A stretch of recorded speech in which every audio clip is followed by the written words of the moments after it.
Hello, everyone. Welcome to a very special episode of Uncanny Treks.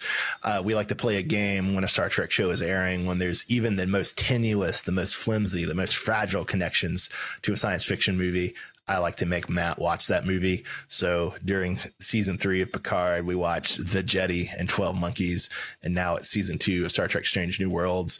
And there was an episode called Ad Astra por Aspera. So I'm making Matt watch the 2019 science fiction movie Ad Astra from director James Gray. Matt, how the hell are you doing tonight? Doing pretty well, Bob. This was a fun little space film. Maybe. It's a space film. It's a space film. Yeah. Yeah. Like there's a kind of like specific like astronaut science fiction aesthetic, you know, that like Apollo 13, which arguably isn't even a science fiction film, but like, you know, Apollo 13, Gravity, The Martian, those type movies. There's a level of realism to it. Yeah. And this is definitely in that genre. It's a little bit more further along the timeline and further along human extension into the solar system than Gravity or Apollo 13 or The Martian, but it's still kind of similar vibe with like your astronaut suits and your kind of relatively primitive spaceships, that sort of thing. Yeah, when Bob and I are in a home somewhere and, you know, and we're like 80 or 90, maybe they will be on Mars. Maybe. Probably we're not going to live to see Neptune or people get to Neptune. Don't get your hopes up on that, Bob. Yeah. Honestly, like, but, you know, I don't even know if we're going to see Mars, man, because like in the 60s, people might have been saying, oh, when I'm in the old folks' home, they'll be in Mars. They'll be in the asteroid belt. And that didn't happen, did it? No. But, Bob, we have Elon Musk, and that's what matters. So what you're saying, Matt, is we're all going to die. That's what you're saying? Papa Elon is going to save the day. He's going to build us a spaceship that's going to take us everywhere we want to go. And it's going to be sleek. Matt, every time I log on to Papa Elon's Twitter, the interface is appreciably worse. Oh, I know. It's going to fall apart. We're all going to die.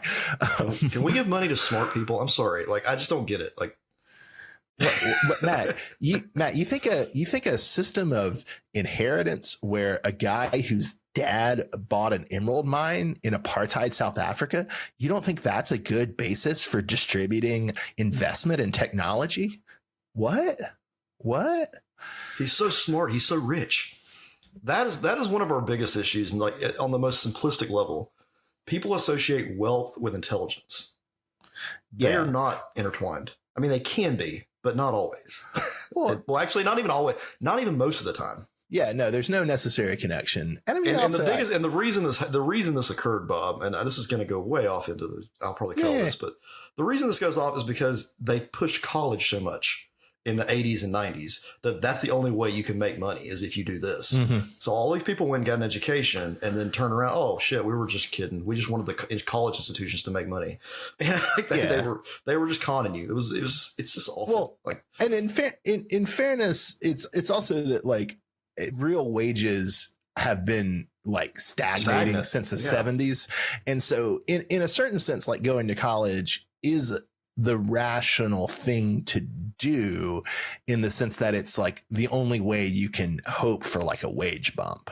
Like it doesn't guarantee one, but it's the only way you can hope for one because like there's just, you know, we don't. And there were a lot of problems in the American economy in the 50s and the 60s, but at least in the 50s and the 60s, there was like some possibility that, you know, you could climb the corporate ladder wherever you worked. Oh, yeah.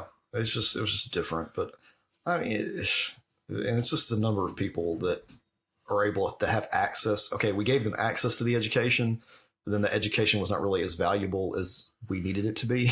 So yeah. Well, and just the very fact that more people get it dilutes the value of it, which is not an argument against education, but it is an argument against like treating education as like the main thing that you should be financially rewarded upon. Yeah. All right, Bob. Let's move into this film because fair.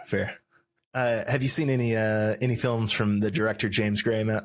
Bob, I have no familiarity at all with this dude. I looked him up on Internet Movie Database. Not a clue. He's a New York guy. He makes a lot of really good A lot of really good New York films. Some non-New York films, mostly New York films. I've seen all of his films except for one I couldn't finish because it's a coming-of-age film. It's coming of age, man. It's rough. But most of his films are crime films, but and they're very good by and large. The one I think I like a lot and would recommend to you that's not a crime film is he did The Lost City of Z a few years ago with Robert Pattinson. That's a pretty good adventure movie. Okay. Yeah, I've heard of that. That was the only one I recognized from his work. I didn't really recognize any of the other films. Like I remember that one being advertised. Yeah, most of the others are just New York City crime films mostly. There's a romance film or two in there as well. Anyway, so Matt, at what point in this movie did you clock that it was a Heart of Darkness or Apocalypse Now adaptation?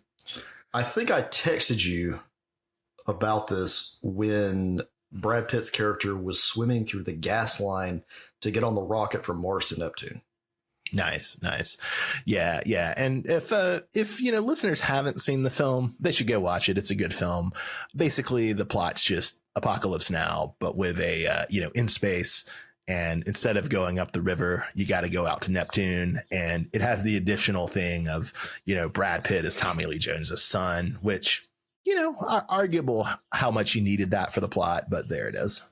For those of you that aren't literary buffs like myself, I have actually read Heart of Darkness, and it's set in the Congo, correct? Yes. All right. It's the same basic premise of this person traveling down Imperial Africa. Yeah, Imperial Africa, the Congo, whatever. Yeah, they're traveling. They're traveling down a river in the Imperial Congo. I haven't read this since I guess it was 2002. It's 2003, probably. Yeah. So, but I remember that part, and then Apocalypse Now, they're in Vietnam. Yeah. Doing the same general idea, and now here at Astra, they're in space. So it's kind of like pick your setting. Pick your time. Yeah, pretty much. Although there's kind of a theme of Tommy Lee Jones is out there at Neptune trying to contact alien life, trying to find alien life, which is he's put in a similar situation as Colonel Kurtz in the novella or the film, but it's kind of, it's a little bit of a different thing. And then there's kind of consequences of what Tommy Lee Jones has done that's echoing back in the solar system, which doesn't exactly happen in the same way in the novella or the film, but broadly the principle is the same. To continue our trilogy of Ad Astra, there's also a Soviet film on YouTube I want to make you watch that's called Per Aspera Ad Astra. That's kind of random and kind of interesting. So I kind of want us to do that next week. Is it as short as Ligeti? No, it's 2 hours. Oh, okay. All right, I'll do it.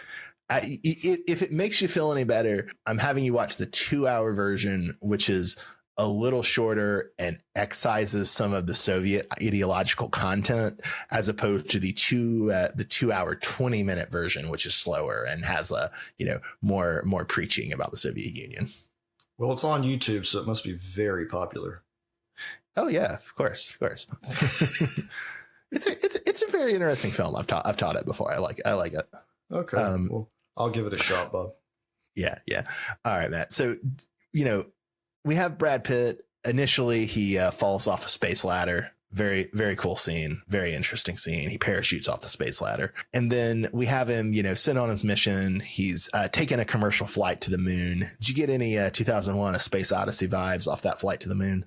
I mean, kind of. There was lots of airplane type stuff. Not like Airplane, the movie funny. Not like that airplane, but just adding a trip to the moon would be like taking an international flight somewhere on Earth. Yeah. It's a weird concept to think that, okay, that may be our future at some point.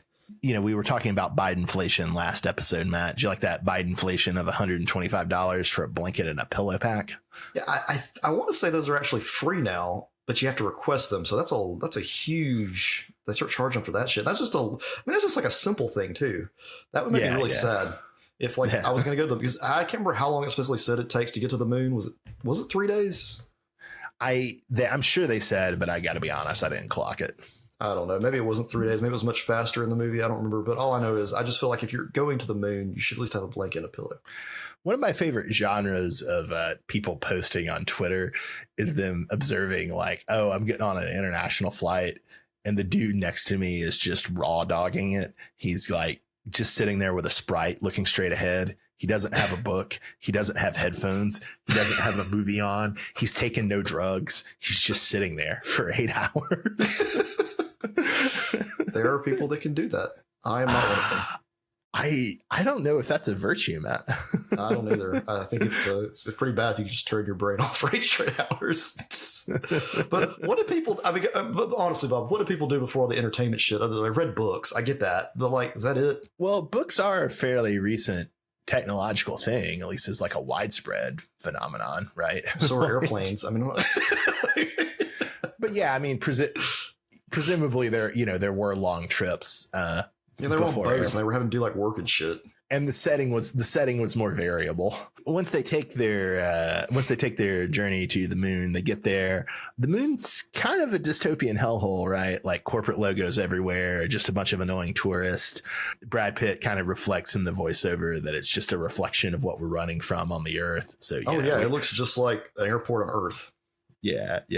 So I think that's one of the things back when this movie came out that people most commented on was this kind of like, what would happen if Elon Musk did get us to the moon? It would just look terrible.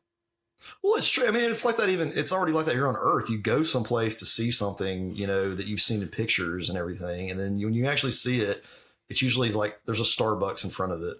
Or there's a big ass billboard advertising something stupid, like right next to it. Have you ever seen the pictures of the pyramids of Giza, like how they look with the town like right next to it? Oh no, I'm sure that's wild though. Yeah, it's crazy. It's like, wow, that's not that. It's not what you imagine. Like this desert with a pyramid. Yeah, it's like you don't have to go out 3 hours in the desert to. It's find like suburban neighborhoods, and then the pyramid. Like, what the fuck? Don't quote me on that, but it does look stupid. I agree. It looks weird. Like you have to Google it one day. But anyway, that's what it reminded me of. Yeah, everything you want to see, everything you ever want to go to is so corporate and always has this like you're always standing in a fucking queue. The joys of globalization, or I guess in this movie, solar systemization. Yeah. Matt, we get one of the other more famous scenes of the movie, to the extent the movie has famous scenes, is Brad Pitt is being transported on a lunar rover to a rocket on the far side of the moon, the dark side of the moon, and moon pirates come after them. And so we get a lunar rover chase that goes under some solar panels. What did you make of this famous scene? I thought they thought it was so stupid at first, but then the actual like way they filmed it, I've never seen anything like it, Bob. It was slow motion. It was like a slow motion chase with weapons that I really didn't understand. I think they were supposed to just puncture your suit. Yeah, but I think feel that's like right. if you're shooting something on the moon, how do you accurately aim the weapon? I guess the velocity would have to be like super fast enough not to make the bullet miss its target. I don't know. It was just fascinating how they had like a drive-by car chase shooting thing in moon buggies. Never seen it before. It's crazy. Yeah. And there's something just deeply like alien about it with like everybody in bulky space suits and their faces obscured, Yeah. And how quickly like crime just like takes over. Like, yeah. Oh, we got pirates on the moon. Moon pirates, man. Can't go anywhere because there's fucking pirates on the moon. Can't go anywhere in the ocean. There's fucking pirates. So, Brad Pitt escapes the moon pirates, gets on a rocket with a crew. They blast off to Mars, but then they're derailed by a distress call. Matt, what did you think about this scene where Brad Pitt and the captain of the rocket go into the Norwegian ship that emitted the distress call? They go in. I'm like, okay, these people this is not good. Some people are dead. And I kind of got weird vibes off this part. This is when I knew this movie wasn't like what I originally thought it was, which was just a like stupid space action movie. I'm like, okay, there's something more going on here. You said Bob giving me generic astronaut movie number 2. Yeah, I'm like, okay, we got that scene over with. The chase scene's gone. Let's move on to the exposition. Then we'll move on to like. I'm over here, James Gunn planning it out or some shit. So I was really scared of like those baboons that showed up in the space station. I thought it was an alien at first, and I was like, "Oh God, this is." Well, I was like, "What is this?" But I was like, "Oh, it's a baboon. This is like a research science thing. They were testing baboons." Yeah. I was like, and they went feral in space, baby. Feral and murdered space. everyone on the station. What a horrible way to go. And who's to say they didn't have it coming for what they were doing to the poor baboons? Yeah, well, you take baboons in space. Yeah, it's a crazy sequence, and yeah, really kind of surprising and upsetting, right, in its implications. But then they whip out those guns again. That I don't know how they work, because they work in space too. I don't know how you properly aim. Well, not in space, but in a space. Yeah, they're still floating. Yeah, it's zero gravity. Yeah. I'm just saying that seems like it threw off your aim.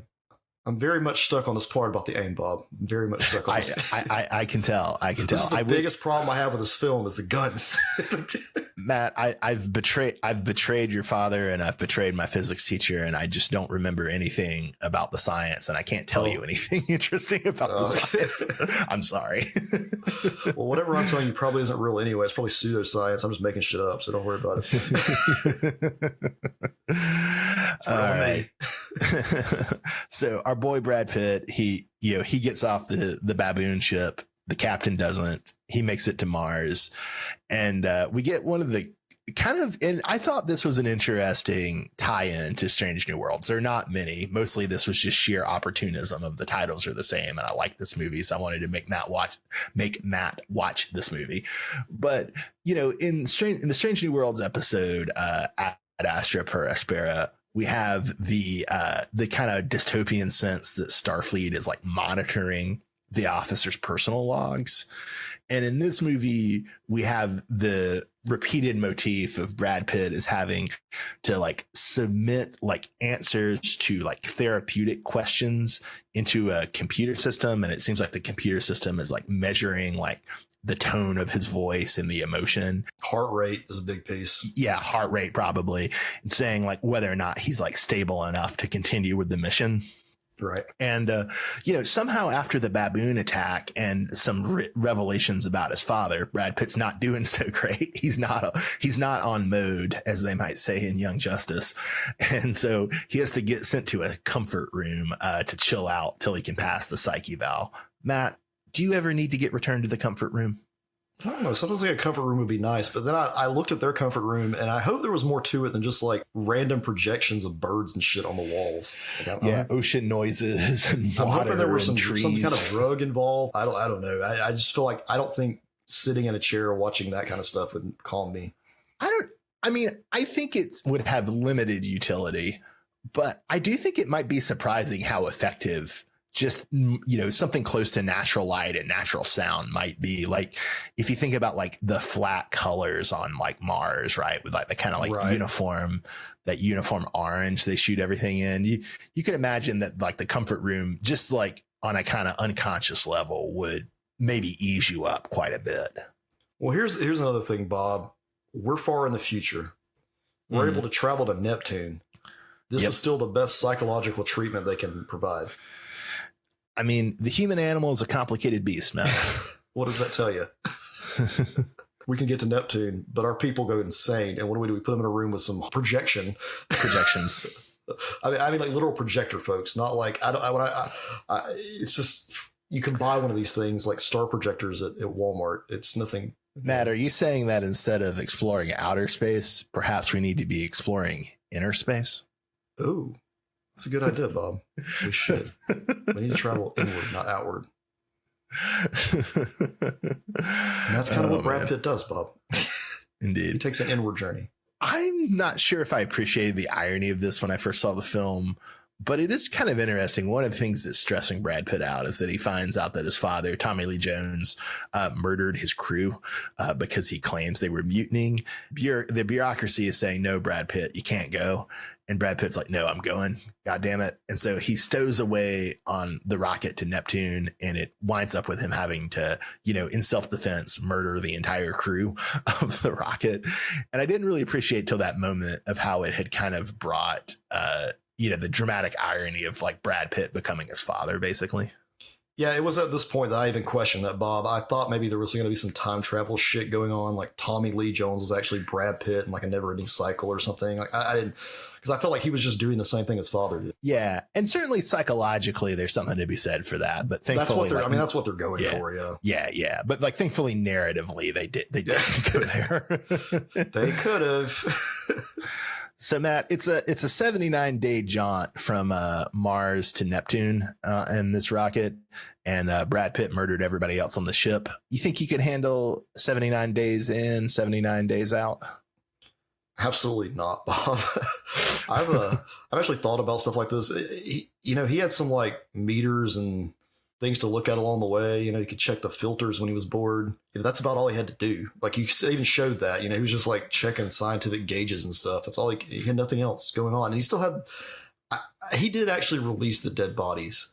However, his father didn't, which was really weird. I don't know if you caught that when he finally does. Yeah, that's a good point. That's a really good point. At least Brad Pitt's character knew, like, okay, I got to dump these bodies, not leave them hanging around while I'm spending 79 days in here. Well, and it's also like in a way. It's a way. It's not just dumping them. It's like a way of like giving him funeral rites, showing him respect, which is there is some respect there. Yeah, because I feel like I think once the one character died accidentally, he felt like he had to kill the remaining characters.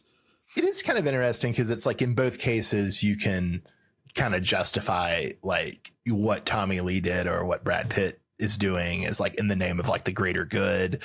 Although kind of interestingly in what Tommy Lee's doing, he's more just doing it because he wants to continue the surveying and the attempt to find alien life. So it's a little bit more of an abstract thing, whereas Brad Pitt's like, no, the waves from the Neptune craft are like causing death in the solar system. Like we've got to stop this. I'm the only one who can.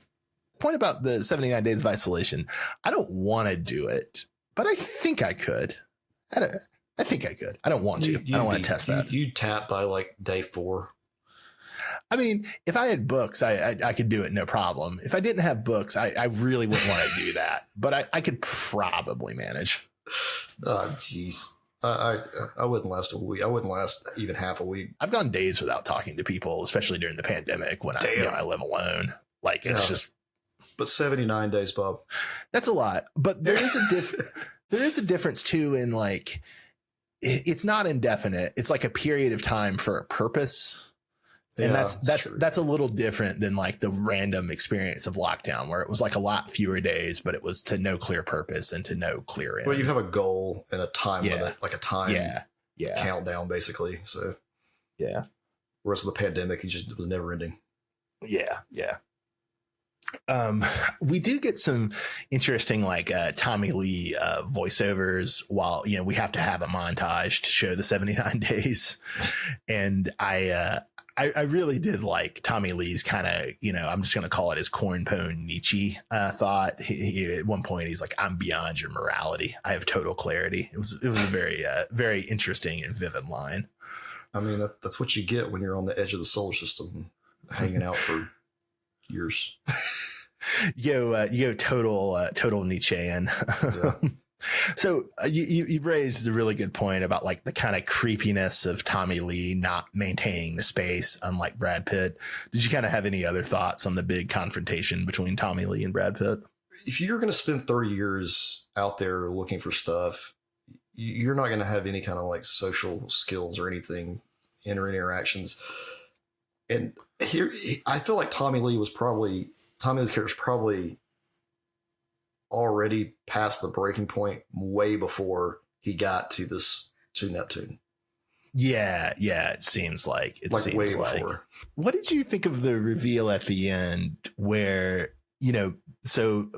Tommy Lee dies, Brad Pitt blows up the ship to stop the pulses that are disrupting life in the solar system, and he makes it back, but he makes it back with the data that Tommy Lee has collected from being out in Neptune for so long. And basically like Brad Pitt's verdict in the voiceover on the data is that like Tommy Lee was like despairing and kind of pushed into nihilism because he never found alien life. But Brad Pitt points out it's like, but he did get, tremendous data about life outside the solar system, like lots of beautiful, interesting, vital, like, shots of like exoplanets and exosolar systems.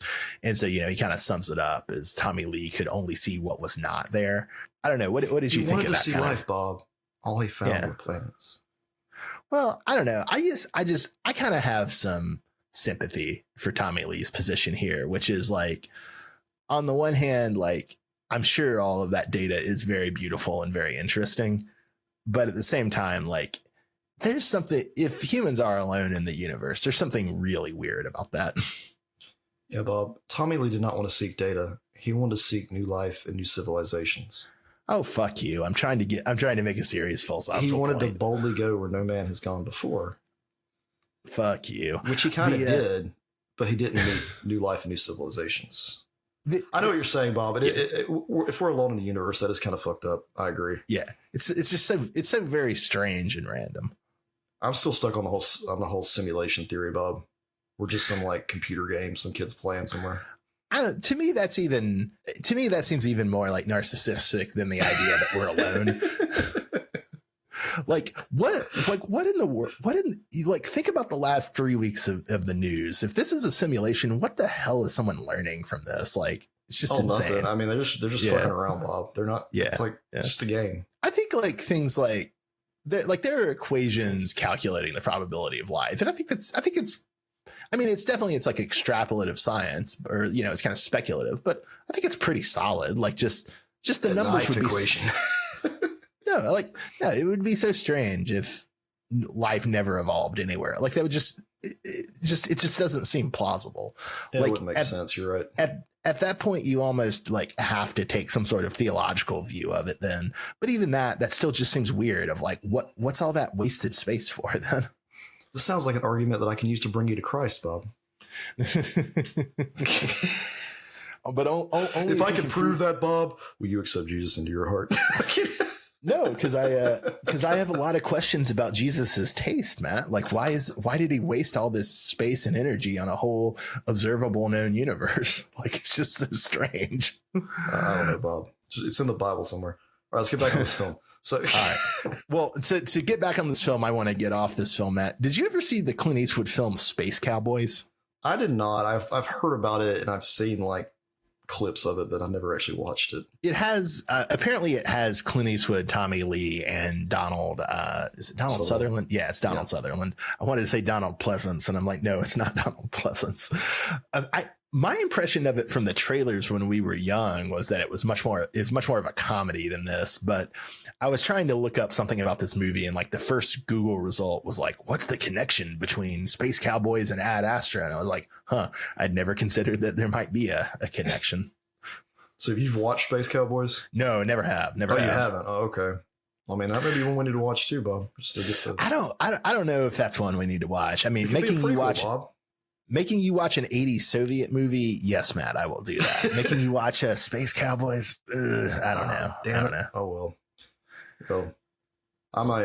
I'll see what streaming service is on and maybe give it a shot. Did you see? I do like Tommy Lee. I didn't say that. I mean, Tommy Lee's a great actor. I mean, he's one of the best. So, did you see any connection to the Strange New Worlds episode of the same name, Matt? Yeah, because Ad Astra means thus one goes to the stars. And it's what it just means to the stars. Or to the stars, yeah. It's what number one wanted to do, and it's what Brad Pitt has to do. So, ta-da, there's a connection between episode 2 of season 2, Strange New Worlds, and this film. Yeah, I would say that it was kind of surprising to me how much both narratives revolve around like Starfleet or like Spacecom is the U.S. like Space Force in Ad Astra, but how much both narratives revolve around Starfleet and Spacecom trying to cover their asses. I thought that was a kind of interesting connection. Yeah, just bomb it. All right, Matt. Would you consider this a sci-fi? They just bomb everything. Yeah, I see the whole Neptune base. They're going to bomb. I see you're embracing the Tommy Lee nihilism. So, Matt, would you consider this a sci-fi horror film? I mean, it has at least 2 jump scares, Bob. That's true. There's a body count due to all the murder, and there's really dark tones. So, yeah, I would consider it a sci-fi horror film. Well, really, Matt, nothing's more frightening than the revelation that we're all alone. It's just you and me podcasting. There's no one else, Matt. No, Bob, I don't even believe you're there. I'm just talking to like. Yeah. What are your favorite sci-fi horror films? Bob, I'm a pleb, so Alien or Terminator probably would be mine. I mean, nothing wrong with Alien. Nothing wrong with Alien. I really like The Thing. I would say one of the things I liked about 2019 was I felt like you had 3 movies come out that were all about confronting the emptiness of the universe and having a mad space captain. And so you had this movie with Tommy Lee. You had the movie High Life with Robert Pattinson, which was a really good movie. And then you had a Swedish movie called Anara, all of which I really enjoyed. So 2019 was like the high peak for like nihilistic sci-fi horror, I feel like. I don't think I've seen any of those, but good. Indeed. One thing I did not mention in our Strange New Worlds coverage for season 2, episode 2, is that when you had me watch this film, I watched it first. Okay. So when I went into Strange New Worlds, I was expecting some sort of Heart of Darkness plot. Uh-huh. So when Pike was first like walking down with the gas mask on his face and stuff in that episode, I thought he was going to meet with somebody, but the lawyer wasn't going to be there. Uh-huh. And then they were going to send him on like some further journey into space. And you were eventually going to find out this lawyer was like, crazy. Just like Brad Pitt's dad. So she was going to be the intergalactic space tyrant for the Strange New Worlds episode. But she was going to be a damn good lawyer. That was my first thought when I was watching it, because I knew something was. I was like, oh shit, this is gonna be. But no, it was not the same. So yeah, that was the thought I need to share with you for what it was worth. No, it's a good thought. It's a good thought. Oh man. So let's see, Matt, what was your favorite visual of the movie? Okay, when Brad Pitt is swimming in the gas line, that was a scene. That's when I also texted you because I was like, there's something weird going on with this film. That was so claustrophobic and you could just smell the gasoline. And that's what bothered me. And I knew that if he didn't have the helmet, it would be destroying his body. Had big kind of like negative womb imagery to it too. Yeah, very much so. Yeah. There was a lot. I guess I'll just go with the opening of like Brad Pitt climbing down the ladder of the space antenna, but you have like the overhead shot and you're seeing the Earth beneath him. It's very beautiful. Yeah, I mean, it's just like normal everyday shit for them. They're just like fixing satellites and stuff, fixing the space station. All right. So what was your favorite sound choice, Matt? Bob, I didn't have a favorite sound choice, but the lack of an Armageddon level single from Aerosmith on this is bothers me. Okay, so your favorite sound choice is the worst sound choice. Is that what I'm hearing? Yeah, they totally could have gotten Aerosmith in on this, Bob. You really wanted to hear an Armageddon song on this one, huh? Okay. Bob, what was your favorite sound choice? I'm going to say I'm going to go with a sound that's much more pleasant and endearing and lovely than Aerosmith, which is that Norwegian baboon screeching. All right, Bob. What was your favorite violence, Matt? The whole murder scene involving the crew going to Neptune. It's a pretty intense one, man. It's pretty intense. It was bad.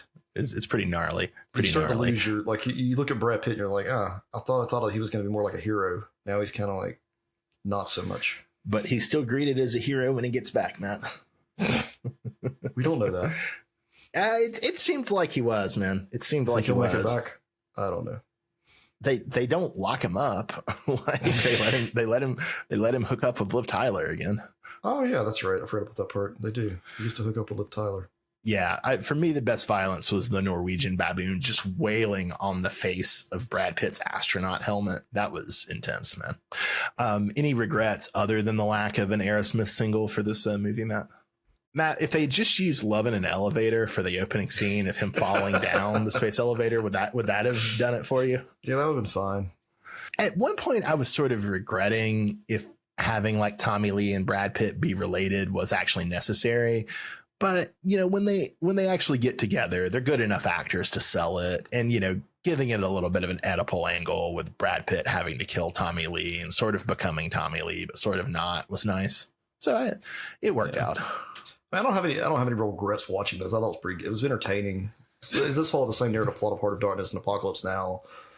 It's pretty. I mean, it's a decent film, Bob. I don't have any regrets. And usually most Brad Pitt films really aren't that, I mean, can you think of many bad Brad Pitt films?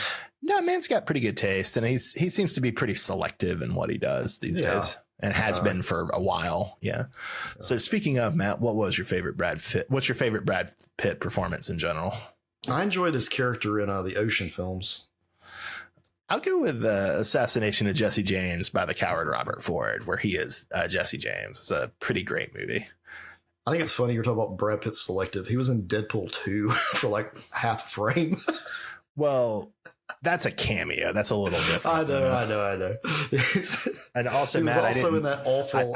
I didn't know that because I didn't watch Deadpool 2. Sorry, I'm not a spoiler fool. for Deadpool 2, but on this comic book podcast, Bob, he was in The Lost City with Sandra Bullock, and that's the film we kept making fun of during your our top. Okay, never mind. Top 10 films of 2021 or 2022 or something like that. Well, I don't know, man. I mean, he was actually funny in that. It was a smaller part. Oh, okay. But I forgot he was in that film. But I feel like the dude's like, I mean, he works with Quentin Tarantino quite often. What else has he done? Oh, he does. Well, I'm just joking. He makes really good. Yeah. He is very selective. And I think that's because I know he hate Interview with the Vampire when he originally shot it. I don't know. I'm pretty sure he did. I think he bitched about it. So after that, he's like, I got to like make sure I pick stuff I actually want to be in. Oh, he was the Vanisher in Deadpool 2? Yeah, but you only see him for like half a second. Brad Pitt's it's not even it's like it's a death scene. You'd have to watch it. Oh, he was in that great Cormac McCarthy movie, The Counselor. That's a great one. Yeah, I've seen it. Yeah. And about Tommy Lee Jones though, Bob. Okay. Yeah, if we talk about Tommy Lee Jones films, I still Bob, him as Agent K in Men in Black. I know that's so cringe, but that dude is awesome. That's how I was introduced to Tommy Lee Jones. Other than all I known him from before that was Two-Face and Batman Forever. So it's like it was either Agent K or Two-Face. Those are the options here. Yeah. I'm just like I just couldn't get past that's the role that like solidified Tommy Lee Jones for me. I really like him in The Homesman, which is a Western that he also directed, but he's in a lot of great Westerns. He was in Three Burials of Malaquites Estrada, which he directed. He was in No Country for Old Men as Ed Tom Bell. That's famously. Now, if I want to go more of like an artsy route type film, that's No Country for Old Men. And when I say artsy, Bob, I mean not an action film meant for children. Yes. You mean something not meant for children. Yes. Duly noted. And then any favorite Donald Sutherland performances, Matt? I'm going to say Moonfall, Bob, because I can't remember what else he's in. Oh, that's a shame, man. I had not seen the original MASH movie before recently. And I finally watched it with a friend not too long ago. And he's the original Hawkeye. He's great in the MASH movie. In the original MASH movie, they play the MASH theme with the lyrics. With the lyrics, is that not the most insane song ever? It is so creepy. You can't play that and not like feel like you're like something weird is going on. I mean, I feel like if I worked at a hospital in a war zone, I would that song would probably speak to me. Suicide is painless blasting. Yeah. So, Matt, I was going to ask if you had a favorite Liv Tyler performance, but then I looked at her filmography and, man, she does seem like another actress that's just been really ill-served by Hollywood sexism. She was in Armageddon, Bob, and her father, Steven Tyler, sang the title song for the soundtrack. Why did we get the accompanying Aerosmith song? We got Liv Tyler. We could have gotten Steven Tyler. This is just making me really regret putting a note about Liv Tyler in the notes because it sent you off on this Aerosmith tangent. And again, we've got our big note for James Gray that if he just used Love in an Elevator, it really would have made that whole opening scene work. Well, you've seen the music video, right? For Crazy. Yeah, but like years ago. Yeah, that's how. I mean, Liv Tyler. That's how she got her start, I think. Huh. Well, Bob, I guess we'll be watching another film with a similar plot for next week. Not a similar plot, just a similar title, Matt. Similar title. Oh, so it's not a reimagining of Apocalypse Now or Heart of Darkness. Yeah, no, it's just this is a very common Latin slogan, man. Oh, okay. Well, see, I'm learning things. Yes, that's it. My Latin teacher thought we had to speak Latin, so All right. Well, this has been an Uncanny Treks episode on Ad Astra. I hope people enjoyed this tangent from our Star Trek Strange New Worlds coverage. Join us again when we talk about the Soviet film Per Aspera Ad Astra. And I am Bob in Cascadia. That is Matt in the Southland. Have a great night, everybody. Thanks for listening.